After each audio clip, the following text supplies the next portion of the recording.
200 burgers and 300. I'll take all of your ribs. I'll take the whole fridge. I'll clean you out. I think I should pray at home today. Because it's a sale, right? It's not easy to let go of. Allah is describing people of resolve. They understand that the remembrance of Allah, the real remembrance of Allah, is actually the reason you have rizq to begin with. Because the ultimate rizq is the connection to Allah, and through it, and through its blessings, every other rizq is there. That's why even in Surah Al-Jum'ah, Allah said at the end, Wallahu khairul raziqeen. In the ayah that He calls us to Jum'ah, He says Allah is the best provider. What's the first thing He provided? The first thing He provided is us the honor of being able to remember Him on the Friday prayer and to let go of our businesses. But now, Allah is saying here, business and even the sale does not distract them from three things. So the business is distracting, but it distracts you not from one thing, but from three things. Dhikrullah, iqam as-salah, ita az-zakah. Three pieces. The first one of them is the dhikr of Allah. But I thought the second thing, iqam as-salah, establishing the prayer, that is the dhikr of Allah. Aqim as-salata li dhikri. Establishing the prayer should be the dhikr of Allah. But what did Allah do here? He separated iqam as-salah from dhikrillah. As if to say the dhikr of Allah, ala kamil al-dawam, this is a full-time state of a believer. الَّذِينَ يَذْكُرُونَ اللَّهَ قِيَامًا وَقُعُودًا وَعَلَى جُنُوبِهِمْ. They're remembering Allah standing and sitting and all their sides. In other words, even when they are engaged in their business, they are still doing the dhikr of Allah. But this does not mean when they're standing there selling you their halal chicken, they've got a tasbih and they're going, subhanallah, subhanallah, subhanallah, 595, subhanallah, subhanallah, subhanallah, subhanallah, subhanallah. No, I said 595. You give me 495. Subhanallah, subhanallah, subhanallah, subhanallah, subhanallah. That's not the dhikr of Allah in business. The dhikr of Allah in business is, I'm not going to cheat my customer because I remember who Allah is. I'm going to pay fair wages because I remember who Allah is. I'm not going to lie about my income statement because I know who Allah is. I'm doing the dhikr of Allah in how I am conducting myself in my business, in my workplace. I'm not going to backbite against my fellow coworkers to get ahead because I remember who Allah is. This is dhikr of Allah, the business and the sale, getting ahead, expanding your business, did not take them away from remembering Allah even when they're doing business. Allah inspired, the remembrance of Allah inspired how they conduct themselves in their secular life. That's the first one.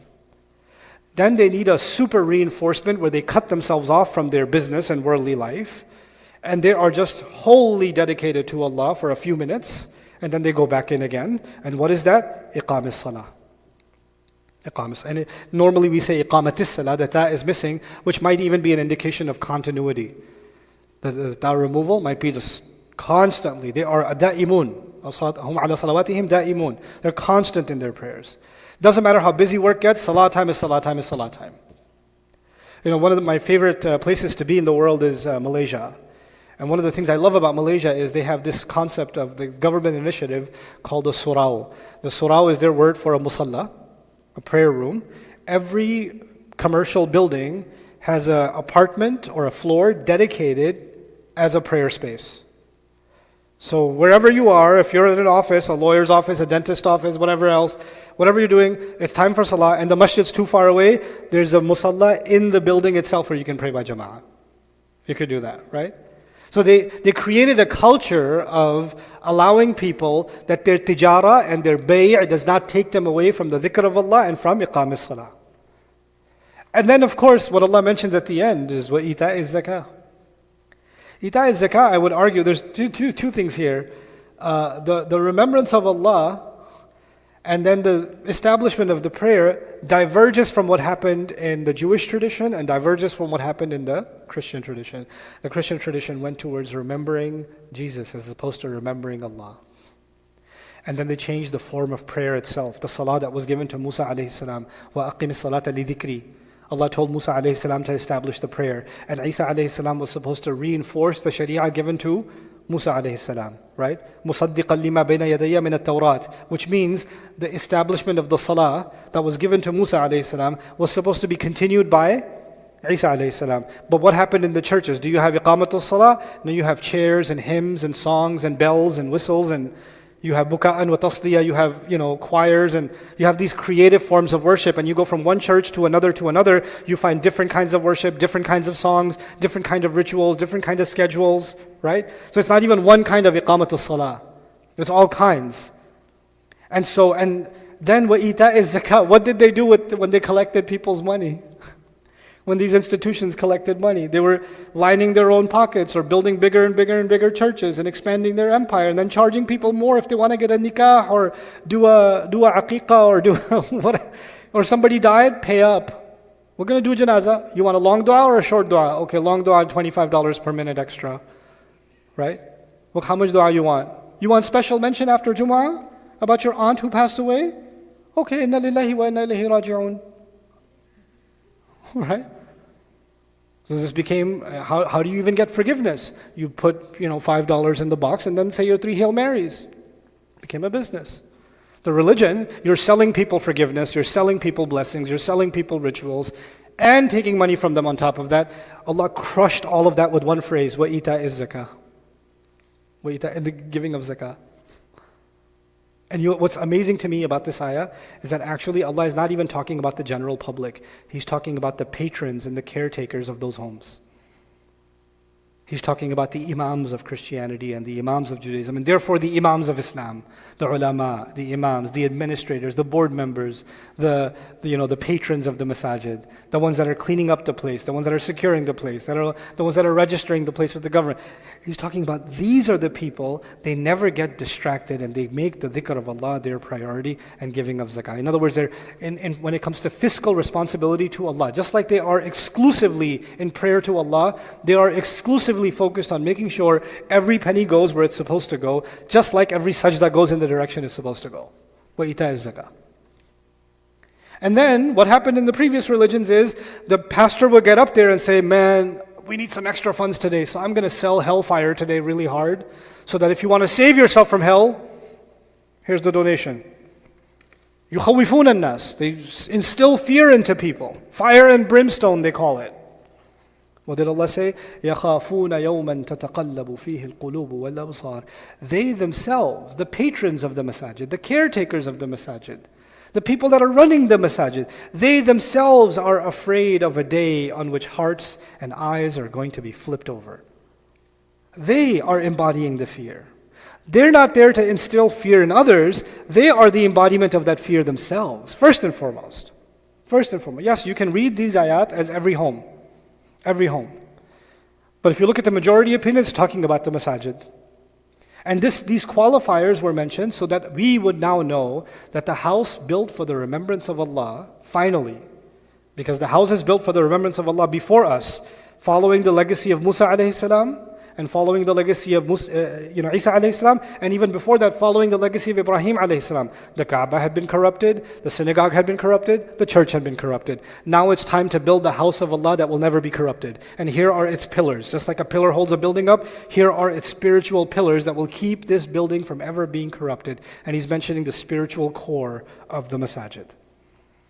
رجال لا تلهيهم تجارة ولا بيع عن ذكر الله وإقام الصلاة وإيتاء الزكاة. They're not looking at political expediency. They're not making negotiated deals. They're not treating the masjid like a business.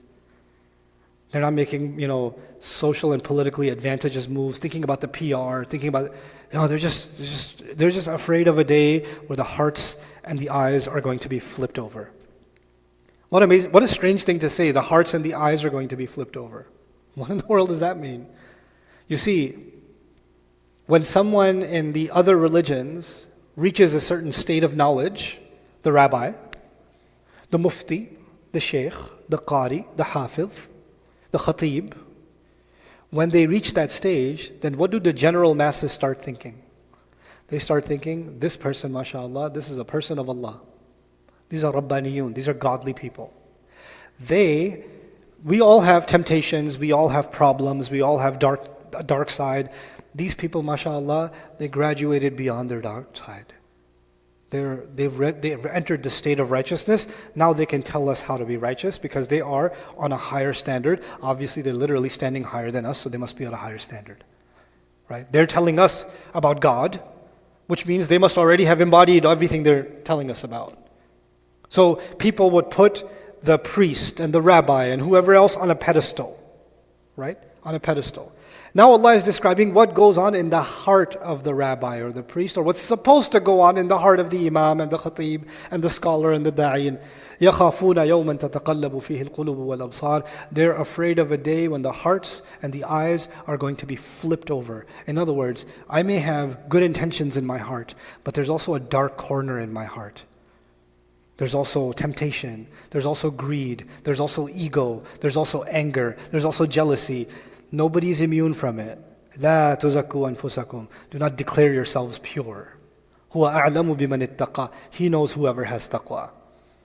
ومن أحسن قولا ممن دعا إلى الله وعمل صالحا وقال إنني من المسلمين. Who's better in speech than someone who calls to Allah, does good things, does something good, and then he declares, I'm just among the Muslims. I'm not better, I'm just among you. I'm not any better. Just because I have a mic on doesn't make me better. Just because I'm talking about something, this haram, doesn't mean I'm immune from it. You have that problem, I don't have that problem. I don't speak from that perspective. Even Rasulullah sallallahu alaihi wasallam would say, "Usikum wa nafsi bi taqwallah." I counsel you and myself to the taqwa of Allah. Even Yusuf alayhi salam would say in one opinion of that tafsir, "Wa ma ubarri'u nafsi." I don't declare myself innocent. We don't have that. We don't have self-righteousness. But did the other religions develop a self-righteousness? Yes. The religious leader has a different uniform than everybody else. They walk in, everybody, oh, they're here. And they say, yes, here, kiss the ring. Bless you. Bless you.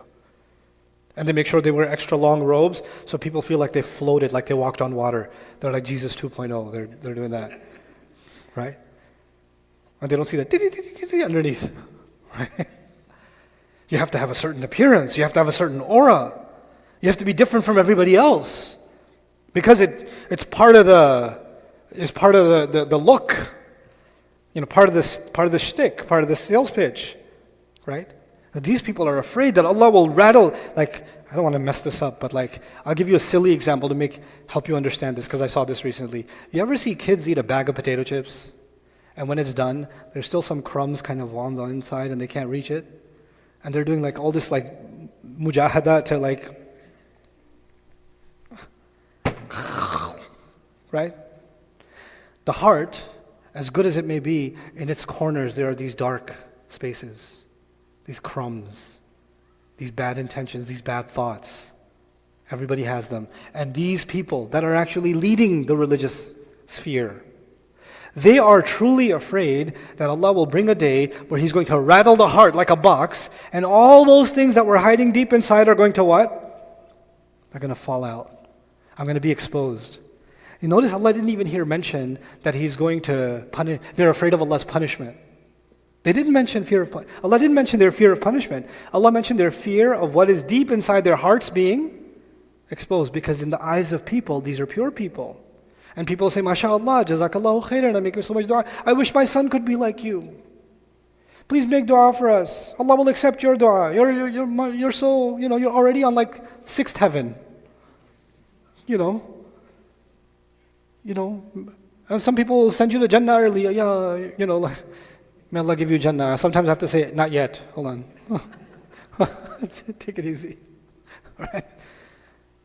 And here Allah Azza wa Jal describes they are afraid because they are not self-righteous. They are self-aware. They know they have something within them that needs work. They still have that glass that needs cleaning. We go back to the original analogy.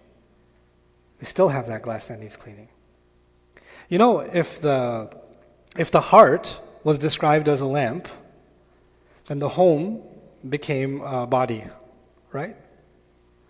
But now we're actually talking about the homes, as if society is the body, and the heart of the society is the house of Allah, right? So what was the lamp now became the entire home. And there the dhikr of Allah lived, and now here the dhikr of Allah lives. So we go from individual spirituality to communal spirituality in these ayat. The day on which hearts and eyes are going to be flipped. But why even mention eyes are going to be flipped? One of the ayat that are like Allah just really puts everyone in their place with this ayah. He says, يَعْلَمُ خَائِنَةَ الْأَعْيُنِ وَمَا تُخْفِي الصُّدُورِ.